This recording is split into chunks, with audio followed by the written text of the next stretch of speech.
My father didn't raise his voice when he told me to leave. He didn't need to. He just looked at my prosthetic leg, and then at me, like I had already stopped being his daughter. And he said something I will never forget for the rest of my life. You can't stay here anymore. You're a burden now. It was Christmas Eve. Inside the house, my family was laughing, eating, celebrating. Inside that same house, I had once sent every paycheck I earned for 10 years. And outside that house, I stood with a duffel bag, one leg gone, and no place left in the world that still called me family. And in that moment, I realized something terrifying. I hadn't come home. I had been removed. But before I tell you what happened next, I need to ask you something. And I want you to sit with this question, because by the end of this story, you're going to have your answer. Has anyone in your life ever made you feel like your worth was tied to what you could give them? Not who you were. Not what you meant to them. Not how you made them feel or what your presence added to their lives. But what you could provide. Your money. Your time. Your labor. Your usefulness. Because if the answer to that question is yes, then what happened to me is not just going to feel like a story. It is going to feel like a mirror. And mirrors are uncomfortable when you haven't looked directly at your own reflection in a long time. Stay with me until the very end. Because this is not simply about betrayal. It is about something much darker than that. It is about the kind of love that was never really love at all. It was management. It was control dressed in the language of family. And I didn't figure that out until I had lost my leg, my savings, and the last thing I had left, the belief that my own family actually saw me as a human being rather than an arrangement. Now, let me take you back. All the way back. To where everything that eventually exploded was first being quietly assembled. My name is Samantha Avery. I am 32 years old. And I grew up in Oregon, on farmland where the mornings came early enough that sleep never felt like it had actually finished. There was always wind there. Not the loud dramatic kind that announces itself. Just constant. Persistent. The kind of wind that makes you feel like the land itself is always thinking about something it hasn't decided yet. Our house wasn't large. 3 bedrooms. A kitchen that faced the back field. A living room that nobody really lived in the way living rooms are supposed to be lived in. But it always felt heavier than its size should have allowed. Not because of the furniture or the layout or anything physical. Because of everything that was never said inside it. My father believed in structure. Not warmth. Not comfort. Not the kind of open emotional expression that some families treat as natural and obvious. Structure. And structure, in his world, meant exactly one thing: everyone had a role. A function. A purpose. And if you stopped fulfilling that function, you stopped being valued. It was as simple and as brutal as that. My mother moved through the house quietly. Not submissively, exactly. More carefully. Carefully the way someone moves when they have learned, over years of small consequences, that emotional mistakes have costs in their environment. She had perfected the art of existing without disturbing anything that didn't need to be disturbed. She was not an unhappy person from the outside. She was a managed one.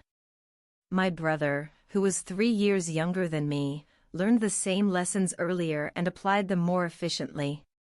He didn't speak unless addressed directly. He didn't volunteer opinions that hadn't been invited. He didn't take up space that hadn't been assigned to him. He became, very early, an expert in invisibility. But I was different. Not better. Not wiser. Just slower to understand which game we were playing and what the penalties were for breaking the rules. Because I still believed something. Something my grandfather had told me when I was very small, sitting beside him in the afternoon light near his beehives. He told me that even hard systems break when they forget they're human. I didn't understand it. I just kept it. The way children keep sentences that feel important before the words for their importance arrive. I was 9 years old the first time I truly noticed the difference between the two worlds I moved between. It was late afternoon in early summer. That specific quality of light that makes everything feel slower and more deliberate than it really is, like the day is trying to give you time to remember it properly. My grandfather sat beside me on an overturned wooden crate near the beehives. The air was alive in the way it only gets around a working hive.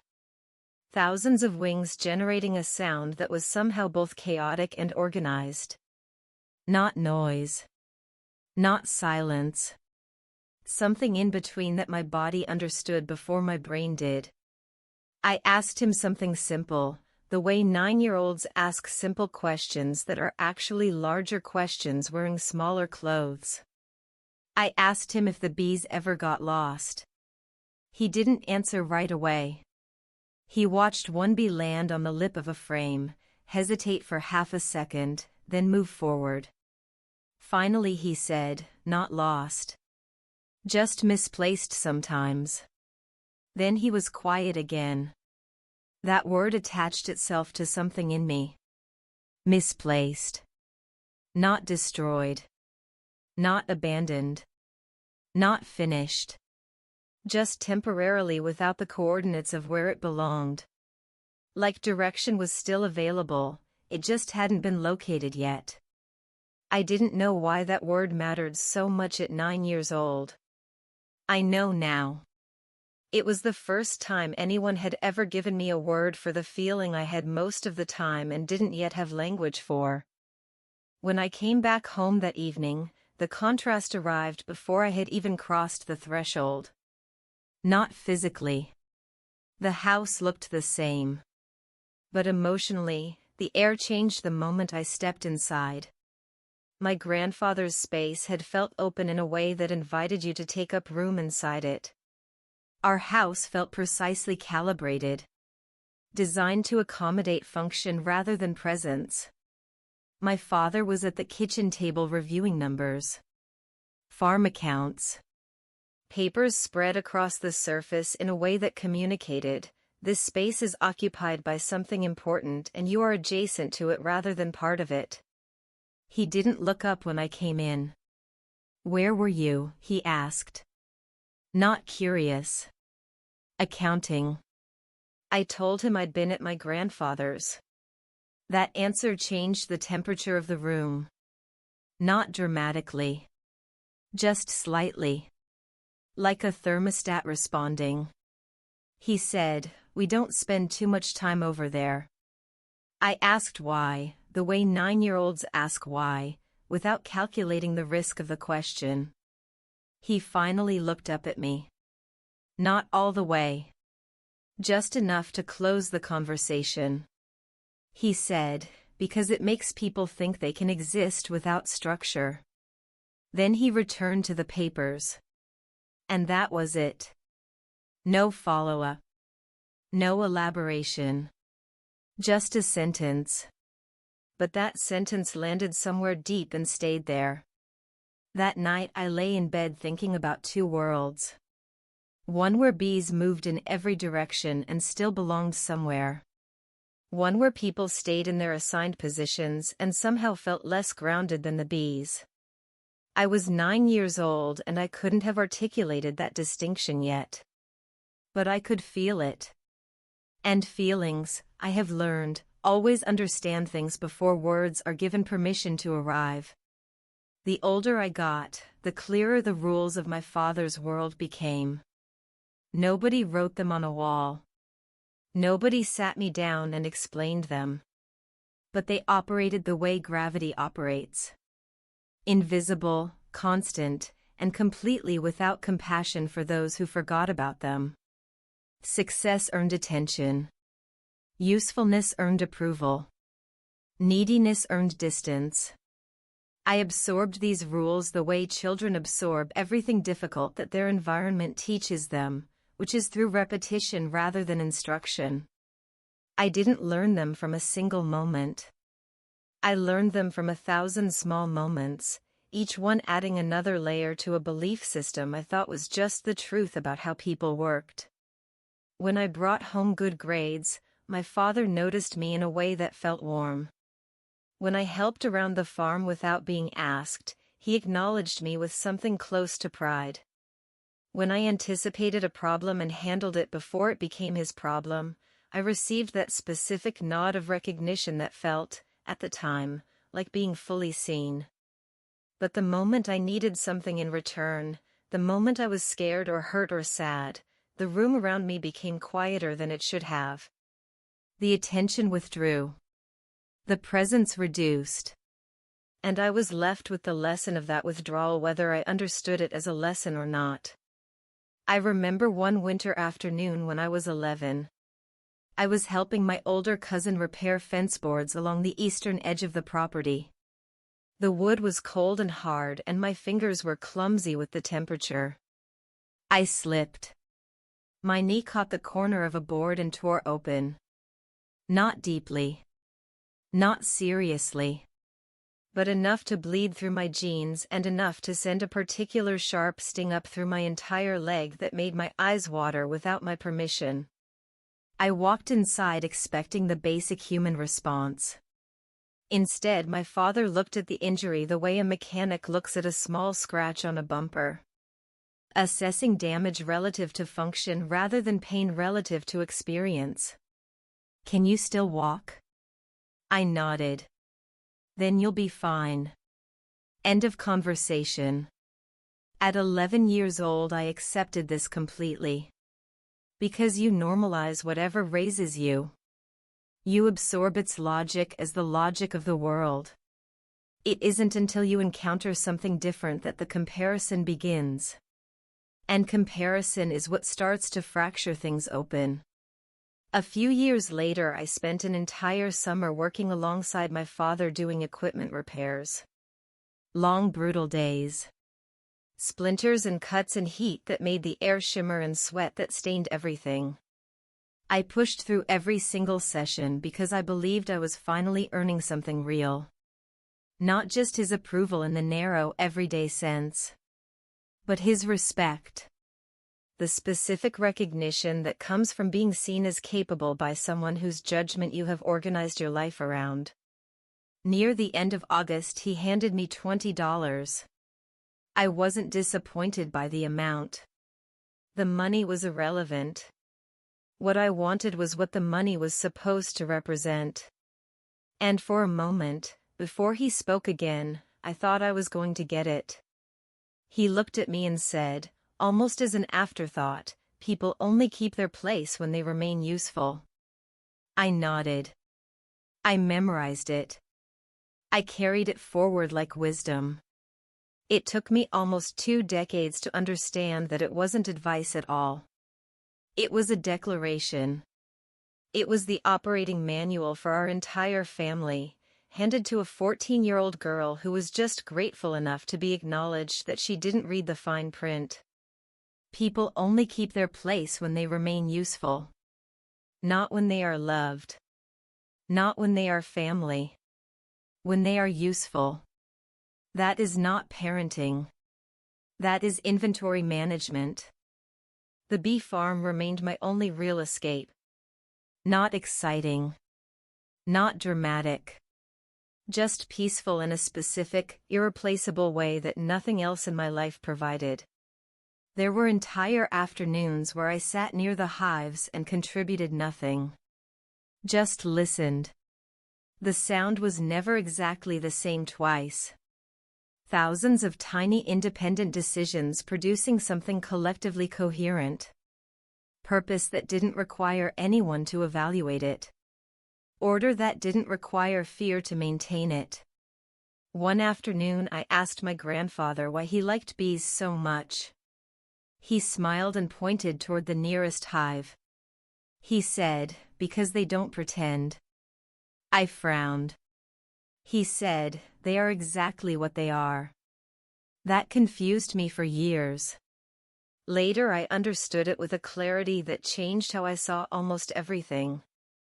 People spend enormous amounts of daily energy performing versions of themselves.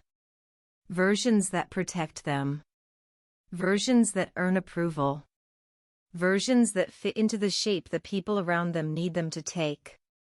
The bees never did any of that. They worked. They adapted. They contributed to something larger than any individual among them without needing that contribution to be noticed or rewarded or remembered. They didn't perform usefulness. They simply were useful. The distinction matters more than it sounds. Because I had spent my entire childhood performing usefulness rather than living it, and I wouldn't understand the difference until the performance was no longer enough to protect me. The morning I left for the army, the sky was the color of something that hadn't decided what it wanted to be yet. My bag sat by the front door and I kept looking at it and then away from it, the way you look at something significant before you're ready to commit to what it represents. My father stood near the kitchen counter. Arms crossed. Not emotional. Studying.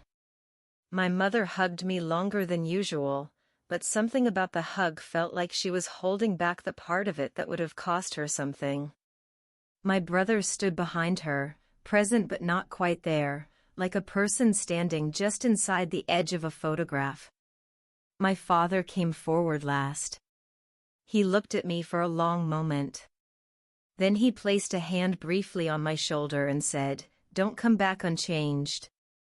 I asked what that meant. He didn't answer. He just turned and walked away. That was my send-off. No goodbye. No I love you. No be safe. Just a sentence that I would carry across years in deployments and hospital rooms and try to understand from every angle before finally arriving at the only interpretation that made sense. Come back worth more than you are now, or the math doesn't work. Boot camp was not what I'd expected in the way that most things you've prepared for aren't what you expected when they arrive. The physical demand was real but survivable.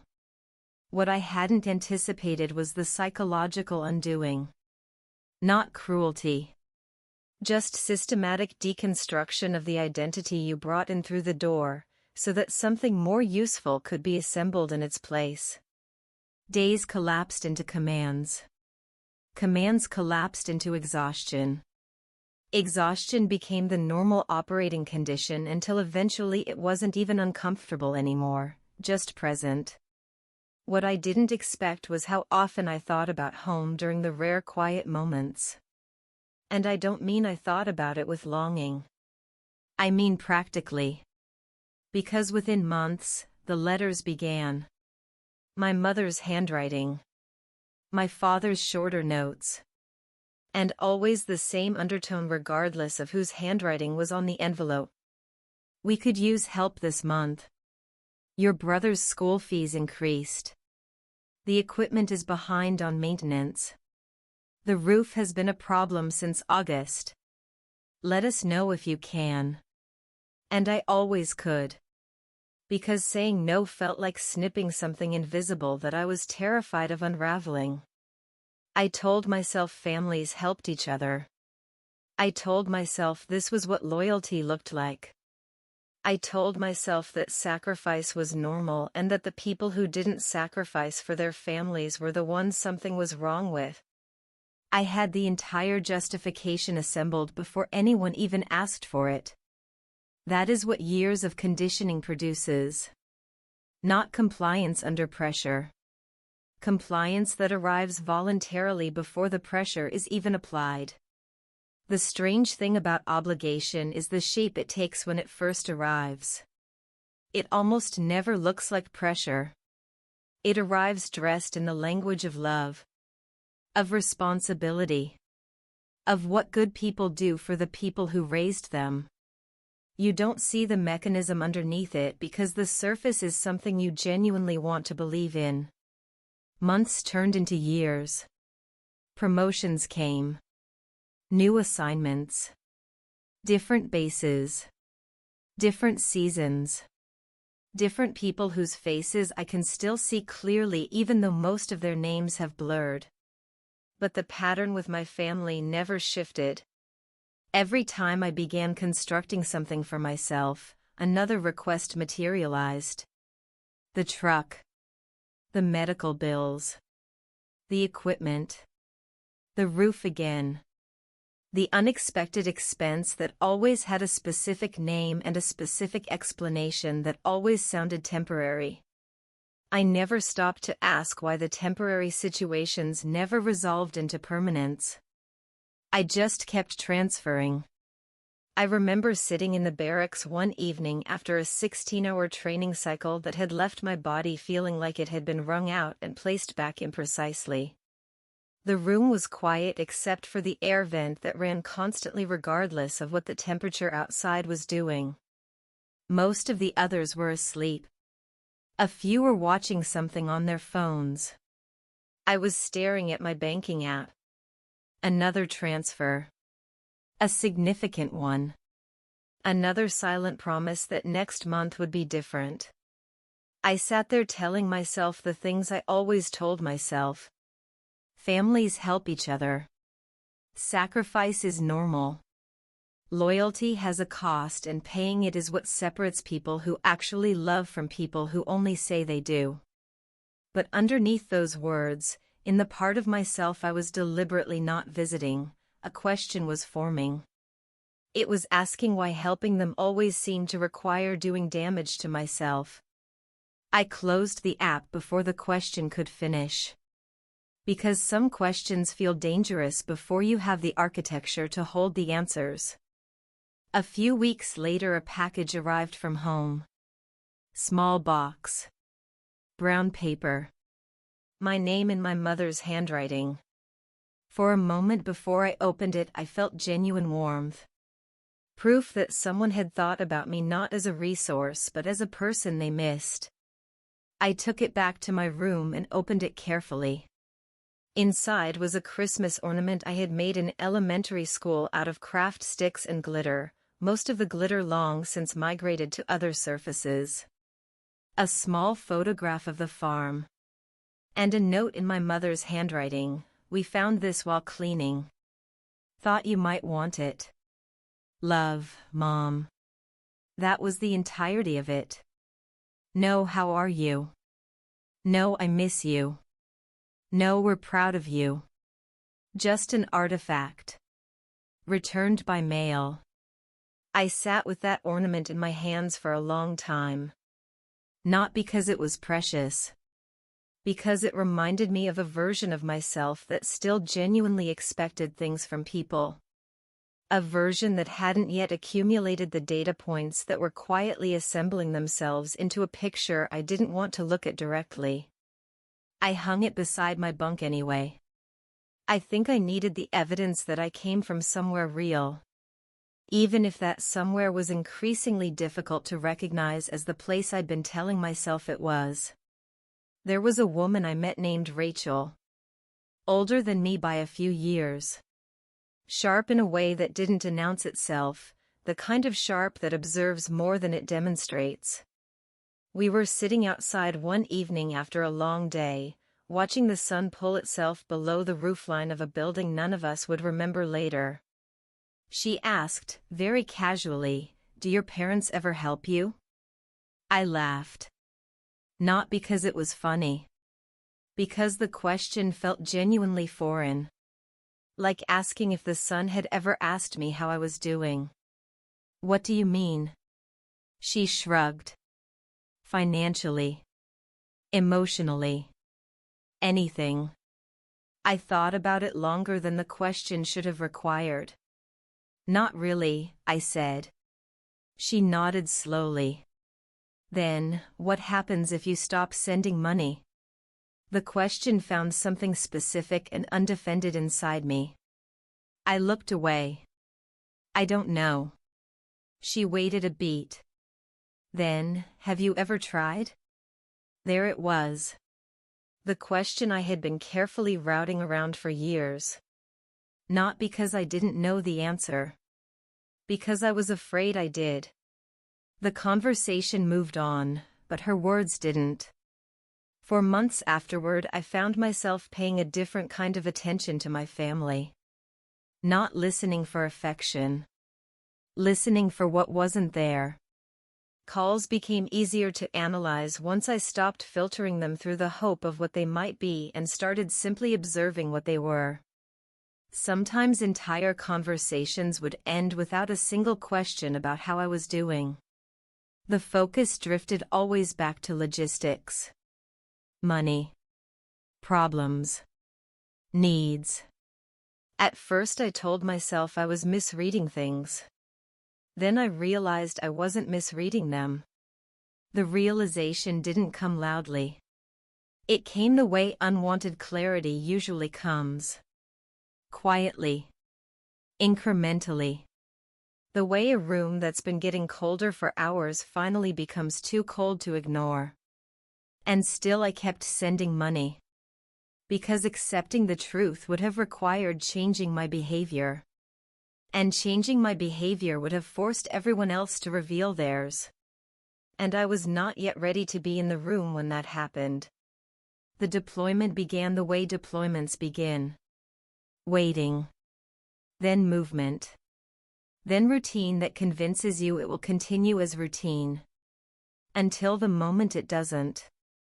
There is a specific quality of silence in those environments that civilian life doesn't replicate and that I have never found the right words to explain to people who haven't been there. It is not the absence of sound. There are always sounds. Radios. Vehicles. Wind moving across surfaces it doesn't belong to. The silence lives underneath all of that.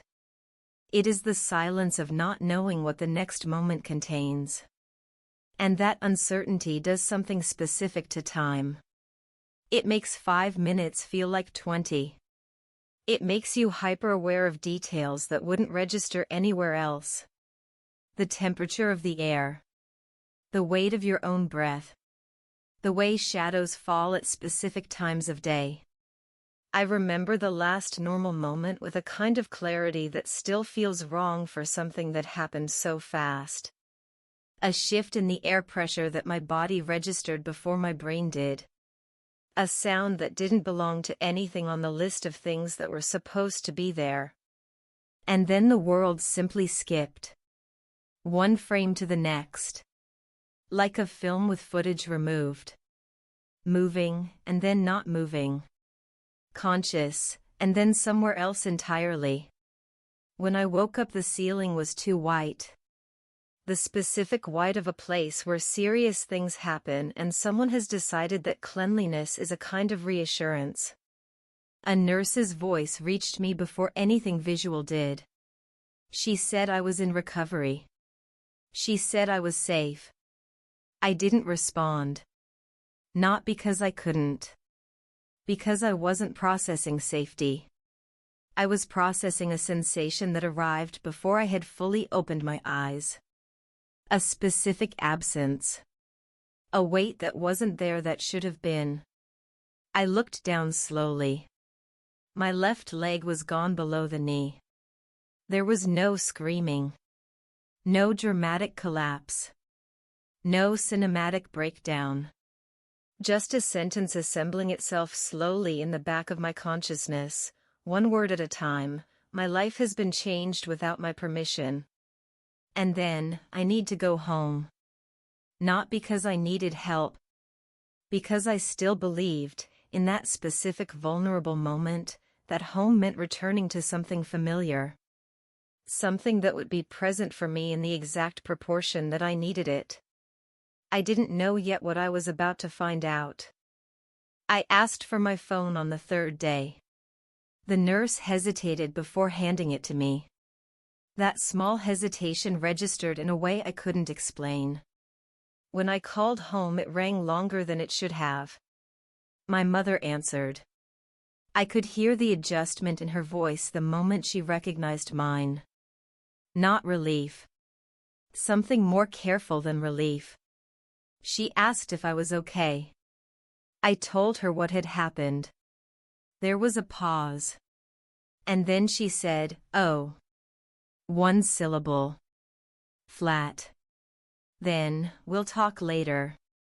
Your father is busy right now." And the line ended. I held the phone long after it disconnected. Because something about that moment didn't feel like distance. It felt like repositioning. Like I had been quietly moved to a different category in a filing system I hadn't been told existed. Over the next few days, I built reasonable explanations the way you build structures when you need something to stand on. He was busy. The farm was demanding. Christmas was approaching. People have responsibilities that don't pause for bad news. I repeated those explanations until they almost had the density of truth. But every time my phone lit up, it was hospital staff. Administrative. Insurance. Physical therapy schedules. The people helping me rebuild my life were demonstrably more interested in my future than the people who had watched me become who I was. A week after admission, my father called. His name on the screen produced relief before I could intervene with logic. I answered immediately. There was silence. Then he cleared his throat. His first question was, "How long until you're discharged?" Not "How are you?" Not "Are you in pain?" Not "I'm glad you called." Just logistics. I told myself not to read too much into tone. I answered the question. He asked several more. All practical. Housing arrangements. Benefits timelines. Compensation structures. Things that sounded like concern when heard from a distance, until you noticed they contained no actual curiosity about me. When the call ended, I sat there trying to identify exactly why I felt worse than before he'd called. Eventually I understood. Hope had entered the room before the call. And hope, when it exits, always takes something that was there before it arrived. Physical therapy began, and it was harder than anything training had produced. Not because of the pain. Because of what it required that training had never demanded. Acceptance. Pain can be engaged. Resisted. Managed. Pushed through. Acceptance cannot be any of those things. Acceptance requires you to stop fighting the reality and begin moving inside it. My therapist was patient in a way I was genuinely unfamiliar with. She never performed optimism. She never rushed anything. She showed up every session with steady expectations and let me work toward them in my own time. One afternoon, she asked what I planned to do after recovery. The question caught me completely off guard because I had been so focused on what I had lost that I hadn't assembled a single coherent thought about what came next. Go home, I said. And then? I didn't have an answer. She smiled gently and said I didn't have to know yet. But the question lodged itself. Because for the first time I realized that my entire vision of the future rested on a place I was remembering more than actually knowing. Recovery produced small victories in empty rooms with no witnesses. The first full hallway. The first full flight of stairs. The first morning I looked in the mirror and my eyes moved past the absence rather than stopping there. I wanted to share every one of them. But I kept stopping myself. Because I couldn't escape the feeling that my progress meant more to me than it did to any of the people I would have called. So I kept them privately. And in keeping them privately, I was drawing a boundary I hadn't intended to draw, between myself and the story I had been telling about my family. That was when the separation truly began. Not on Christmas Eve. Not at the front door. Here. In a hospital room with white walls and a phone that didn't ring enough. The house looked exactly the same. Same porch light flickering its familiar inconsistency. Same smell of soil and wood coming off the wind. Same gravel announcing each step with the same flat note. But I was different, and that asymmetry made everything else feel slightly wrong. The way a familiar song played in the wrong key sounds almost right and somehow worse than being completely different. My mother opened the door with the speed of someone managing something rather than welcoming someone. She hugged me. Her arms didn't stay long enough. My brother stood behind her. He smiled. Then something moved across his face and took the smile with it. My father didn't come forward immediately. He stood in the hallway and looked at me. Not at my face. At my leg. At the prosthetic. At the space where his calculation had been disrupted. Dinner was supposed to produce normality. It produced something quieter and more uncomfortable than silence. Silverware touched plates with unusual care. Conversation moved around the obvious things, careful not to touch them. And then my father stood up without explanation and left the room. The quiet he left behind had a specific weight. When he came back, he was carrying my duffel bag. The sound of it hitting the floor preceded my understanding of what was happening. He looked at me with an expression that I have replayed thousands of times since and still land in the same place with every time. Not angry. Not conflicted. Finished. The expression of someone delivering a decision that was made long before this conversation began. You can't stay here anymore. I heard the words. I blinked. I heard them again in the half-second after. You're a burden now. No heat. No guilt. No hesitation. Just a fact being stated to someone it concerned. My mother remained still. My brother stared at the table surface with the focus of someone who had been rehearsing not meeting eyes. Christmas was audible through the wall. Laughter and the sound of celebration from a room that was apparently still happening for everyone except me. And in the silence that followed, something changed permanently inside my understanding of my own life. Not broke. Rewrote. Because I understood, with a clarity I hadn't asked for and couldn't return, that I wasn't being rejected because of what had happened to me. I was being rejected because I had ceased to generate a return. I had been a provider. Now I was a cost. And my father's system had no file for costs that wore his last name. I didn't drive without direction.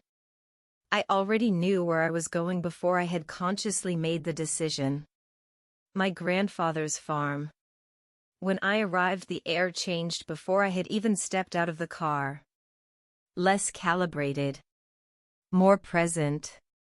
He saw me at the edge of the driveway and stood looking at me for a long moment in the early dark. He didn't ask what happened. He said, "So it finally happened." The sentence contained no surprise. He brought me inside. The house smelled exactly as it always had. The bees were quiet but still perceptible through the walls, their presence more of a feeling than a sound after dark. He handed me work gloves the next morning, nodded toward the equipment shed, and said, "Start here." That was all. No prepared speech about resilience. No assembled wisdom about family or survival or moving forward. Just, here is something that needs doing. Start there. And something in me that had been braced for intervention or sympathy or the performance of being helped simply exhaled. Because what he gave me was better than any of those things. He gave me something to do. He gave me somewhere to put my hands while the rest of me figured out what had just happened to it. Days accumulated into weeks without my noticing the passage in the way painful periods usually make themselves noticed. My grandfather gave me tasks. Small ones first. Clean these tools. Check these frames. Help prepare the equipment for the next inspection cycle. Nothing symbolic. Nothing therapeutic in the obvious sense. Just work. But something was happening underneath the work that I only understood in retrospect. Trauma runs on a very specific fuel, which is unoccupied attention. When your mind has nowhere to go, it returns to the wound the way a tongue returns to a sore tooth. The bees didn't leave my attention unoccupied. They required it. Completely and honestly. If you weren't present inside a hive, if your focus wandered to what you were upset about or what you should have said or what had been done to you, mistakes happened. The bees responded to the quality of your presence. They didn't care about your history. They didn't care about Christmas Eve or your father's voice or the 10 years of transfers or the hospital ceiling. They cared about now.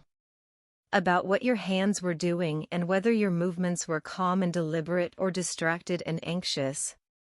They were the most honest feedback system I had ever encountered.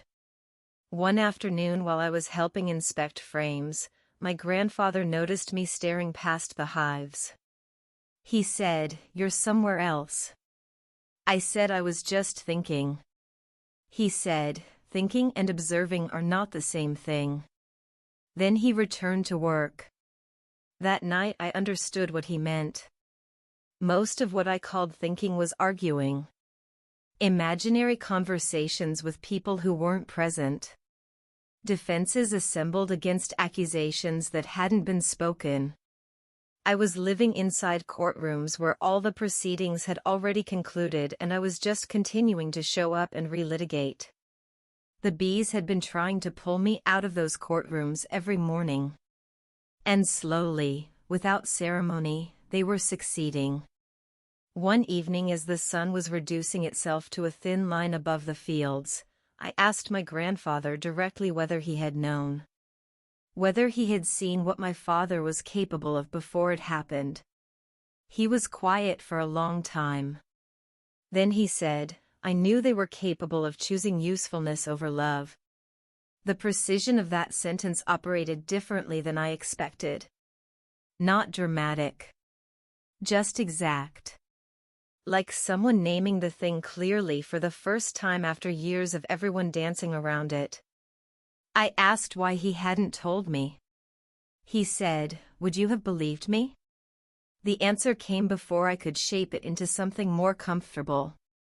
No. I would not have believed him. I would have explained my father. Rationalized him. Defended him with the same exhausting loyalty I had spent 20 years practicing. My grandfather nodded before I even spoke. As if the answer had been visible before it was said. He said, "People rarely accept a truth before they're ready for it." We sat in the quiet after that for a long time. The quiet that asks nothing from you. The quiet that simply holds the space while you do whatever you need to do inside it. And for the first time in years, in a long time, I didn't feel like the silence was something I owed a performance to. It happened on a Tuesday afternoon when I was reorganizing the storage office in the back of the property. A box fell from a high shelf and folders scattered across the floorboards. I started gathering them without attention and then a word stopped my hands. My name. On a file. I picked it up. Inside were documents. Transfer records. Dates and amounts going back years. My money. All of it documented with a specificity that didn't look like a family tracking their finances. It looked like someone tracking an asset. The money hadn't disappeared into emergencies. It had been redirected. Controlled. Managed. Preserved in a way that required deliberate effort rather than simple spending. When I brought the folder to my grandfather, he didn't look surprised. He sat down in the chair near the window with the specific exhaustion of someone who has been waiting for a long time to be asked directly about something they've known for years. He said, "Your father didn't need your money to survive. He needed you to believe he did." A pause. Then, "Some people don't raise children. They manage assets." Something structural inside my understanding of the past 20 years shifted in a way that cannot be undone. Not emotional. Architectural. Like discovering that what you believed was solid ground beneath your feet was actually something someone else had constructed and maintained for specific purposes that never included your well-being. Everything I had sacrificed. Every transfer. Every declined opportunity to build something for myself. Every year of distance and exhaustion and quiet damage done in service of people I believed needed me. None of it had been necessity. All of it had been theater. And I had been the audience and the performer simultaneously, never allowed to see the stage from outside. My brother came back to the farm several weeks later. He didn't knock like someone arriving. He knocked like someone asking permission to exist in a space he'd forfeited. He stood at the edge of the porch, smaller than I remembered, and after a long silence he finally said, "I should have said something." His voice cracked on the last word. Part of me had a speech ready. Weeks of specific, calibrated sentences built to cover every silence he had kept at that dinner table. But the part of me that had been quietly learning to observe instead of argue saw something I hadn't expected. Mark was not the architect of what happened to me. He had been inside the same system. Built by the same rules, shaped by the same silences, and by the time he was old enough to push back, the walls were already finished and the doors were already in their places. He had failed me. That was true. But he had also been failed. And I was too tired to participate in a version of justice that required someone smaller than the original wound to carry all the weight of it. So I looked at him and said, "That's enough. Not forgiveness. Not resolution. Just, I see you. I know you were inside it too."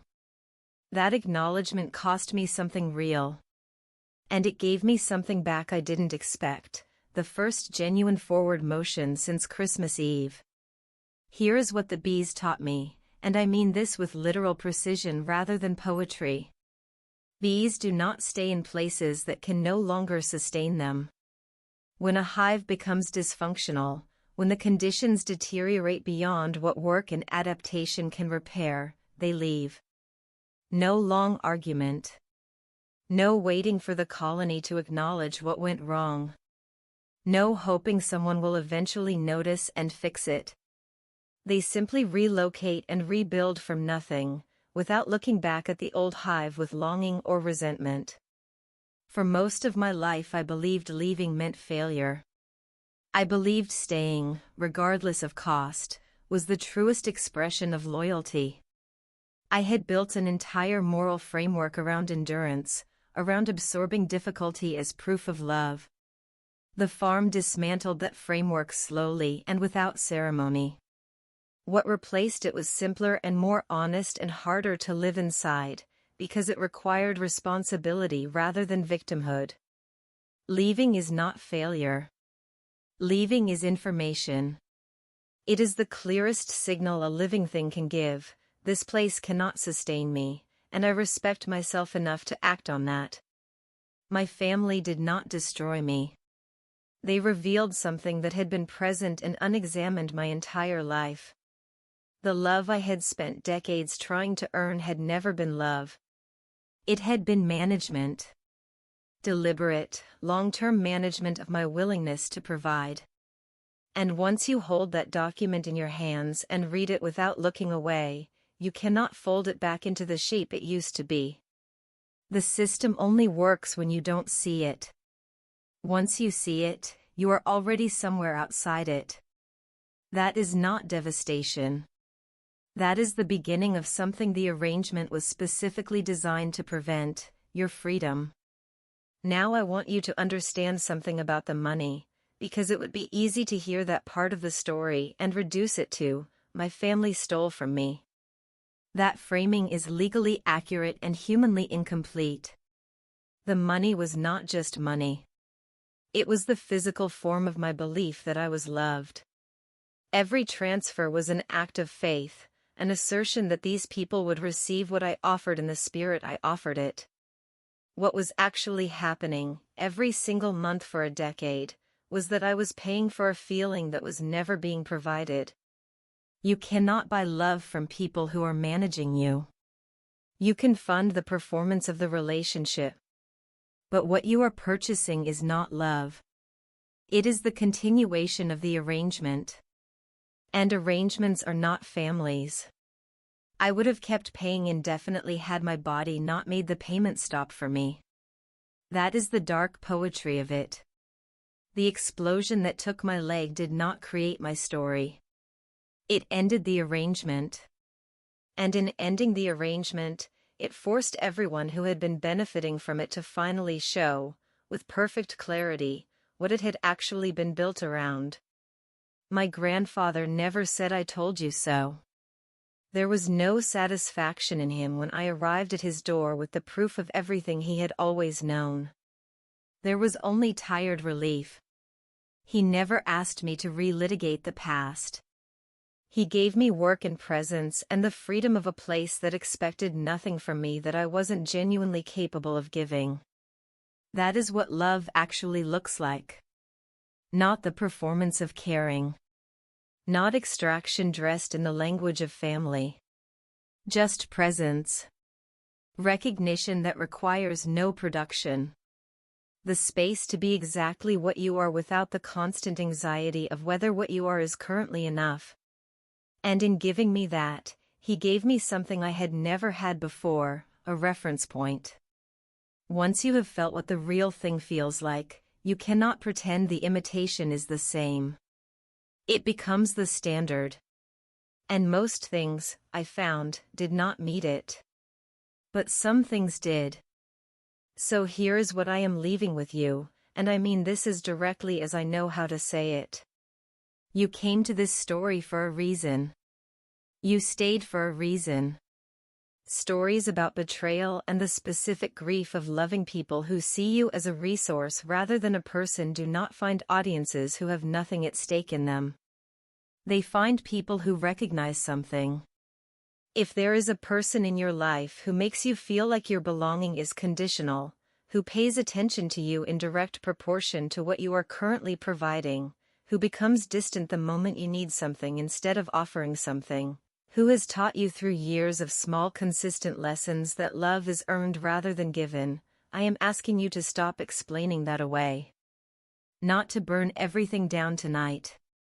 But to stop, for the first time, supplying the excuse before the question can fully form.